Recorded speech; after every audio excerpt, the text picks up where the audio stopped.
Ipapasili pala tayo sa inyo, Kamulawin. Meron nga pala si sir. Nakakapanalo lang na ibon, ano sir? Ayun, silipin natin sir. Nasaan ba yun sir? Ayan, taas. Ayun, sisilipin natin. Pwede ba umakit dyan sir? Okay lang. Ang taas din ng loop ni sir. Saktuhan lang naman yung laki ng loop niya mga boss. Ang dami niyang ibon dito. Ayun o. Yun, ang gandang ibon. Kamulawin, ang kinis niya o. Ayun o. Ah, kakto ano? Cup po sir. Ang ganda. Ano, bali ano na ipanalo niyan sir? Ano siya eh, ng super set. Super set Tapos, winner. Super set winner, tsaka first polling First pulling ng YB. ng YB. Bukod doon, meron pa siyang na mahahakot na premyo. Eh, ang ano ko lang, ano lang yun eh, yung sa SS. Ay, sa super set niya, ano? Super set na yun, tsaka yung polling. Bale, ito yung nilaro mo. Ah, yung hard race nung linggo. Yung hardest ng linggo. Yung ilan lang kayo nag-clock.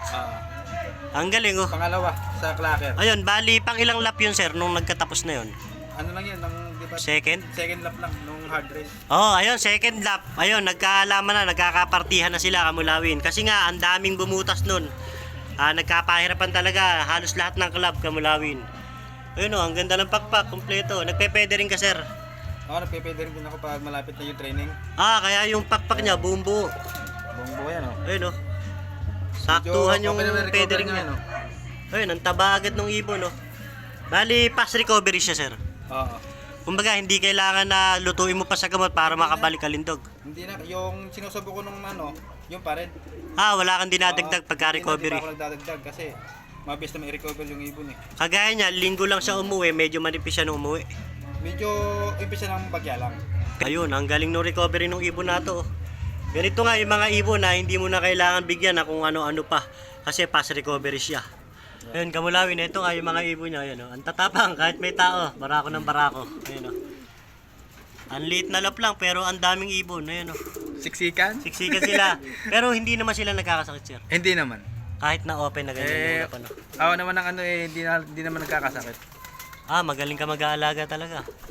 Malakas yung ibon. Ayun, Medyo tutok naman sa ano sa pag-aalaga. ang tapang yata nito. Parang gusto sa yan yung sa ibon. ano ko sa SMBPC. Nakalaro din yan. Ano na laruan ngayon yan? Ano na yan eh, pang piplap na ata. Piplap na. Malapit na. Ilang lapang ang laban nyo? Hindi ko kung 7 laps ata yun eh. Live pa siya. Live pa yan. Uy, ang galing. Live pa. Sir, pwede pa silip yung ibon. Sa OB. Pangalawa pa na sa OB to. Kamulawin, laking ibon, no? Pangalawa sa ranking naman, no? Pangalawa sa ranking to. May dalawa pang ibabawas. Ito, hindi mo na pwede ring to. Hindi. Kasi yung dalawang nilaro dulo. ko sa ano eh, sa BPA. Kaya hindi mo na pwede ring na kasi nailaro agad. Ayun, Kamulawin, laking ibon yan, no? Sa matira-matibay, anin na lang kaming ano, live. Ayun, 6 na lang silang live sa Patibayan. Pwede na kayo magpartihan. May tatlo pang hindi sumasagot eh. Nag-uusap-usap na kayo na baka kung gusto, partihan na. Kasi minsan, pag 5 na lang, matik partihan Ito yung ano kasi, yung anin kasi kaming matira-matibay na natitira. Oo. Yung tatlo, hindi pa sumasagot eh. Pero yung tatlo, okay na. Sa akin naman, pag partihan naman kami o hindi, okay lang sa akin.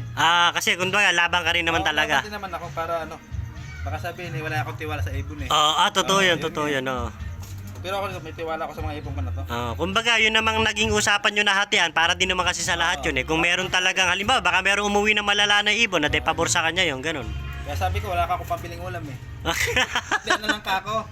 Hatian na lang, ano? Wala naman sumasagot eh. Tatlo pa lang kami sumasagot. Na pwedeng hatian na lang. Yung tatlo mahirap naman maghatian. Tatlo lang kami. Tatlo lang kayo. Ano yung tatlo, sasama loob no. Sasama loob.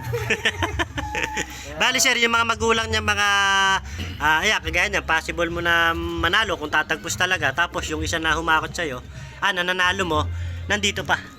Ako sir, ito idol, yung magulang nung ano ko. Flyer mo din. Yung magulang ko idol nung yung clacker ko ng hard race nung linggo. Yung Yan. tatay. Purong ano yan, purong Taiwan. Taiwan pala, yung lahi ng ibon na nilipad Purong Taiwan niya. to eh. Na umuwi ng super hard race. Yung purong na yun. Kasi talagang kahit saan, lagana pang ulan tsaka kulimliman. Kala ko makaulimlim lang eh. Ayun Ilan lang kayo nag-clock nun, di ba? Apat lang kayo nag-clock. May nag-clock pa pero cut-off na. Cut-off na iba. Ayun ang galing nung ibon talaga nito. Ayun Akala ko nga, pauwi na ng last lap eh. Ano ba to, tatay? Oo, tatay. Ah, tatay. Tatay nung nilalaro kong ano. Ayun, Kamulawin, oh, ang gandang ibon. Taiwan pala. Puro Taiwan. Oh, purong Taiwan. Puro Taiwan to. Tapos yung nanay niya, nandyan din. Andun na doon sa breeder. Ah, nasa baba. Silipin Nakasalang. natin mamaya. Nakasalang pala. Ito yung ano, yung binigay sa akin ng ano ko, Boss Marvin Lagro. Ah, oo, si Boss Marvin. Ayan. Yan. Purong Taiwan. Nakalain mo, bigay lang sa kanya pero nag-produce ng magaling na ibon. Super Smash, Super Hard Race, Kamulawin.